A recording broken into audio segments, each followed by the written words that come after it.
Hello, everyone. I'm Kevin Kelly. He's Paul Gerard. Thanks so much for listening. We are Gerard and Associates. This is the G&A Way podcast. Paul, it's great to be with you. How you doing? I'm doing well, Kevin. Doing well.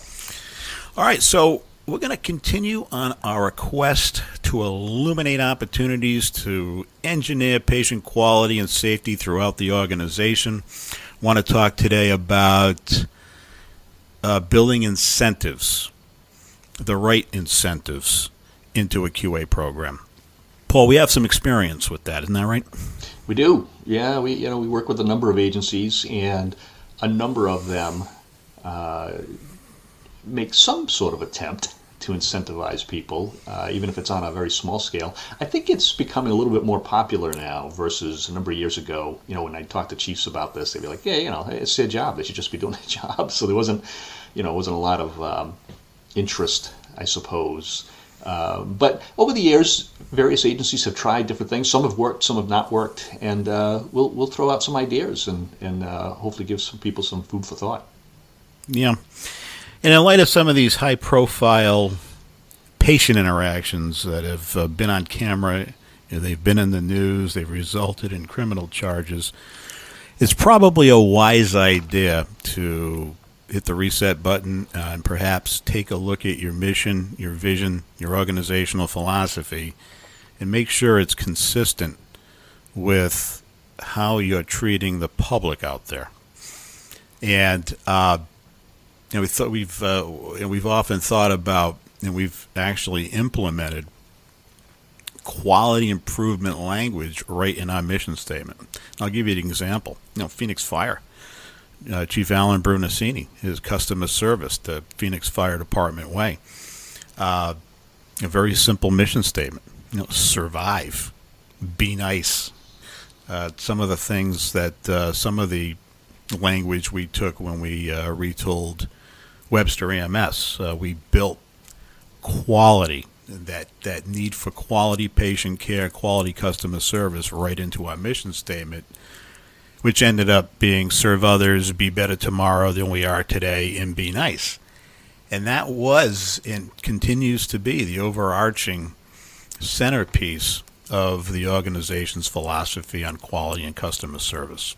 That's where I think we need to start. We need to start at the top and start with that mission, vision, organizational philosophy. What say you, Paul? I agree.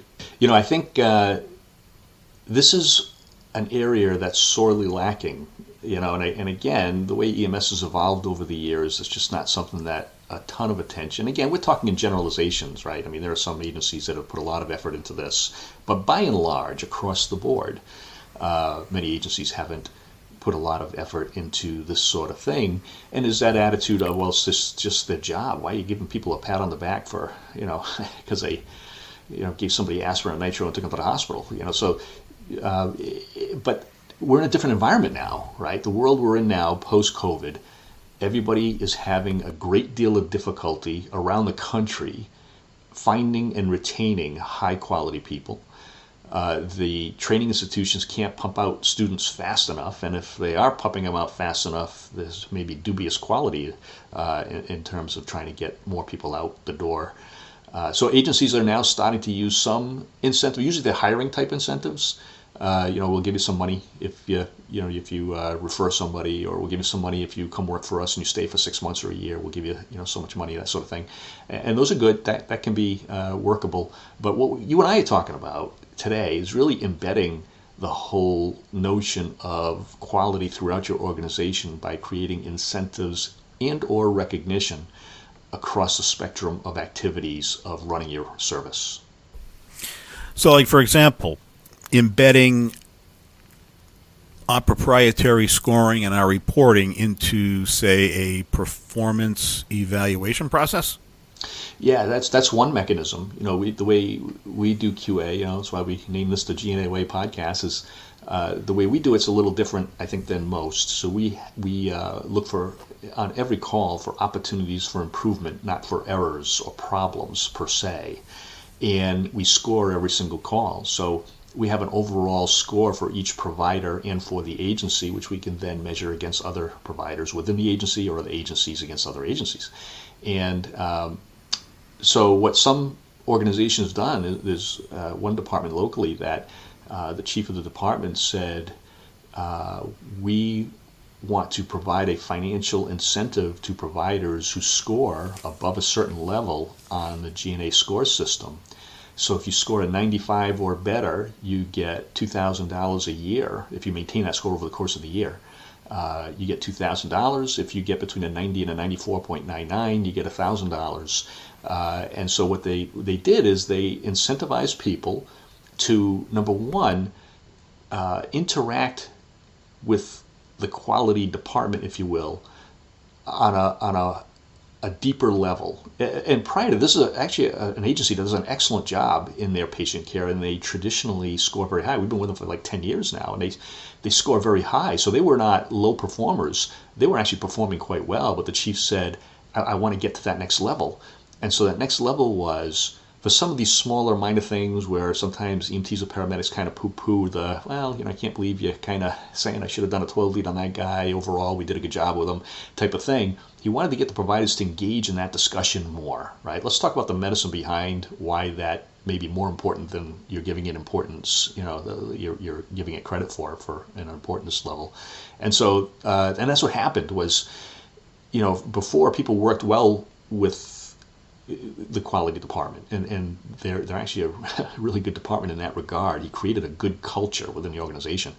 But then once he took it to the next level, providers wanted to spend a little more time talking about some of the smaller stuff like documentation so they could eke out those points so they can get to the financial incentives. So it worked on all levels in that regard.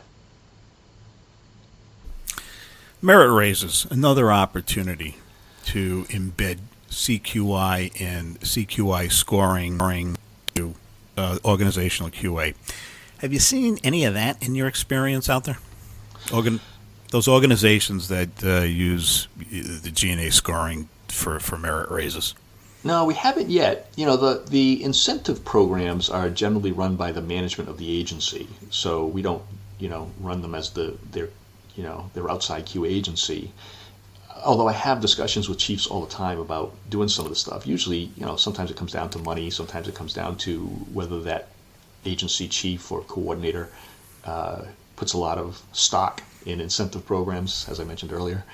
So there hasn't been a lot of that, but that's another way to get it into. If you have to, if you step back and look at incentives in a broader sense, the purpose of incentives is to get people to change behaviors and get them to do something that you want them to do, and then kind of reward or acknowledge them for that behavior. So if you create incentives around patient care where we want to incentivize people to do the right thing, then you have to align your incentives to match that. So again, when we talk about agencies providing incentives for things like hiring, we'll give you a bonus just to come work for us. That's great, but that's not an incentive that impacts that employee's attitude or their desire to take their game to the next level from a patient care standpoint. And that's what I think that's for us, since we're QA guys, that's where we're really talking is, can you get providers to change behaviors on patient care issues and cooperate with the QA process by providing the proper incentives. And again, by incentives, I'm not just talking money, I'm talking also recognition, because in a lot of cases, providers are looking more for recognition than they are for the fact that they did a good job and be acknowledged for that, than they are looking for something tangible such as financial. Yeah, and recognition also in the form of promotions. Right.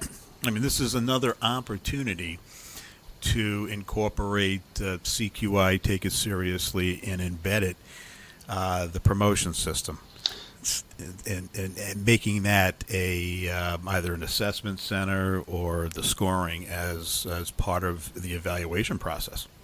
Yeah, we had another department that actually did that, and what they said is that for promotions we put you through an assessment center. You've got to take tests, you've got to interview with different people, and you got to do all those things. And sometimes people get promoted to positions where perhaps their skill level isn't matched with the position. So if you're hiring somebody who's going to be in a supervisory role or promote someone to a field supervisor or something where their job is to oversee patient care quality, you probably should look at their quality before you do the promotion. So, this one agency that I'm thinking of and I'm referring to, they said, we're going to take the top 3 candidates that went through the rest of the process, and then we're going to fold in their patient care scoring that they've done over the years and see how they treat patients and whether how thorough they are and how well they stick to not just protocol but the medical director's edicts.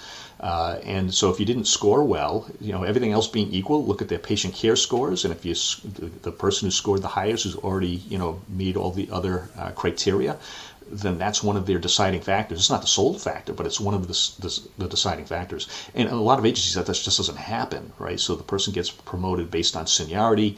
They get promoted perhaps on contractual rules, union rules, those types of things, where there might be some sort of structure in there, but it has nothing to do with patient care per se, if it's a patient care position.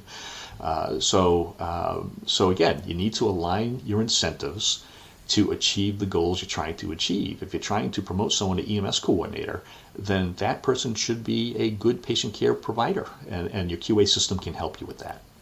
Should also be a good documenter.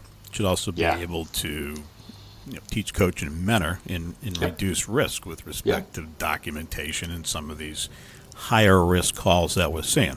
Right. How many times, Kevin, over our decades in EMS, have people gotten hired where we say, that guy's a lousy patient care person, and now he's the EMS coordinator or the education coordinator or the QA coordinator, and they're not very good providers, and all the other providers know it, right? Everybody else in the organization knows it. So right out of the gate, you've misaligned here, where you've promoted someone for reasons other than their care for them to supervise or manage or oversee a patient care category. And it just kind of wreaks havoc with the organization because they're the wrong person for the wrong job. And unfortunately, organizations are perfectly aligned to get the results that they get.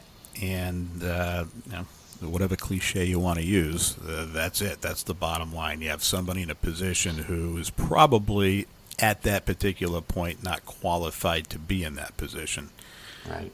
Not that he cannot excel with teaching, coaching, mentoring, some additional education, but we start out in a weaker position than had we gotten it right in the beginning.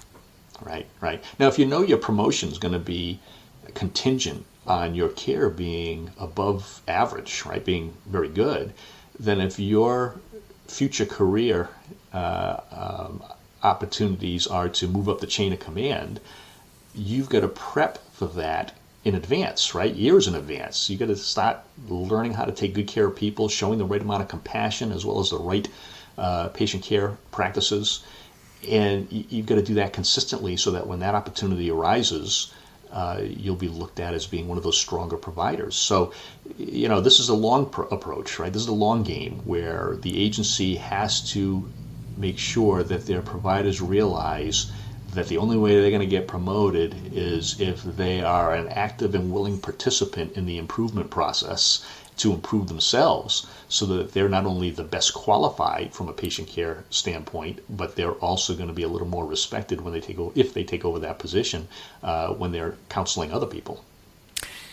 And these incentives, the goodwill, the team recognition, the staff recognition, most likely would evolve into positive press coverage, and probably give some elected officials who are chronically under the gun an opportunity to celebrate.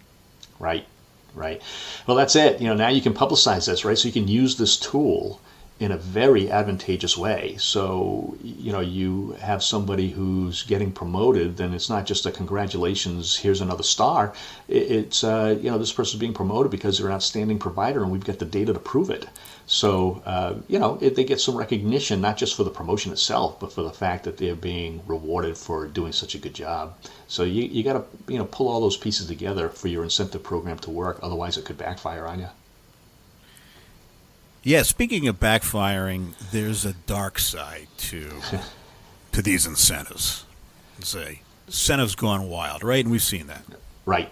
That's also happened. So there have been a number of cases One that comes to mind is, and this is an agency you and I worked for a number of years ago. It was a hospital-based system, and the CEO of the hospital decided that he was going to do walkarounds around the hospital campus and give out $5 Dunkin' Donuts gift cards every time he saw an employee smiling or doing something good. So he's walking through and he sees a nurse coming into work and she bends over to pick up a cigarette butt and puts it in the can. Hey, congratulations, nice job. And they take a photo op, put it in the hospital newsletter, and make a big deal of it. And that turned out ultimately to die off as a program, because it first of all, you were only qualified for that if you worked 9 to 5 Monday through Friday, and the CEO saw you. So anybody who worked the midnight shift wasn't going to be approached by the CEO and get a Dunkin' Donuts gift card. But people would say, listen, they gave a card for this person because they smiled or gave a family member directions on how to get to their floor, even though they were busy rushing to their next engagement themselves. And the fact that they stopped and did that was an act of kindness, so we want to reward them. And then people would say, yeah, but I've seen this person on other days where they were having a bad day and they were a terrible customer service representative for the hospital. So what about all the bad stuff? So you got to make sure that whatever incentive program that you prepare or design, you have to account for the potential downsides of that. Another example, Kevin, that you and I were talking about a little bit earlier was an ambulance agency where their ALS to BLS ratio was really low. They were underutilizing ALS services. So the chief of the department said, well, we're going to give $10 to paramedics for every call to ALS. And this was about 10 or 12 years ago or so. It was in the news. And so the unintended result of that was providers were ALSing patients that didn't need ALS, and that can create all sorts of problems, especially Medicare billing problems. That is an unintended side effect of coming out with what he was trying to do. The right thing was to boost people to do the right thing in ALS patients that needed ALS. What he got was everybody was getting ALS, including patients who didn't need it. And it goes without saying that before you implement any type of incentive program such as what we are describing, that you have a conversation with your chief compliance officer, maybe your legal department, just to make sure that whatever incentives you build into your program comply with the applicable Medicare, Medicaid, and private insurer regulations. And they are complicated. The incentive programs are certainly beneficial. They are allowable, but they got to be structured in a certain way, and that is where your compliance program and your legal department can help. Right. And, you got to make sure it passes muster from any contractual obligations you have. So, especially large organizations, they might have a partial union force for some job requirements, non-union for others. How do you make it fair and equitable for everybody? So there's a lot to consider before just implementing these programs. And that's usually the when you talk to managers where they say, yeah, we've tried incentives and they don't work, it created more headaches than it was worth, it's usually because it wasn't really well thought out or implemented, and they didn't really think enough about the downsides that could potentially happen and how to avert that, how to avoid that. So they just implemented something that wasn't ready for prime time yet, and then found out after the fact that it was creating dissension in the ranks because people felt it was either unfair or unreasonable what they were asking of them, and that sort of thing. That's the other problem, is having incentives that are unattainable. Where you put the numbers for success so high that people can't get there. That's another potential shortcoming. So all that stuff needs to be considered when designing your incentive program. And it would be, it very would be, it could be not mission specific, but measure specific. So, for example, if an organization is seeing a downward trend in STEMI daughter drug time, or something along those lines, there could be the implementation of some type of education program, some monitoring, but some type of incentive for folks to keep an eye on those times. Right. So, you want to keep an eye on those times, but you also want to make sure that they're doing everything they're supposed to for the patient and not just throwing them in the truck and haul assing to the ER. So again, you got to kind of make sure that the way you structure the program, that it accounts for both of those potentialities. So if folks want to learn more about incentives, the CQI program, what Girard and Associates is all about, how do they reach us? They can go to our website, girardassociates.com, or they can email us directly. I'm paul.girard, Girard, at girardassociates.com. You're kevin.kelly, Kelley, at girardassociates.com. And we'd be happy to talk to you about it and maybe give you some ideas and whatnot, not just on this, but if you have questions about your QA program and want to get some feedback in terms of things that you might be able to do to improve the program that you're running in your service, or the services we offer, we'd be happy to talk to you about them. All right. Well, he's Paul Girard. I'm Kevin Kelly. Thanks so much for tuning in, everyone. Have a great day. We'll catch you soon. On 5.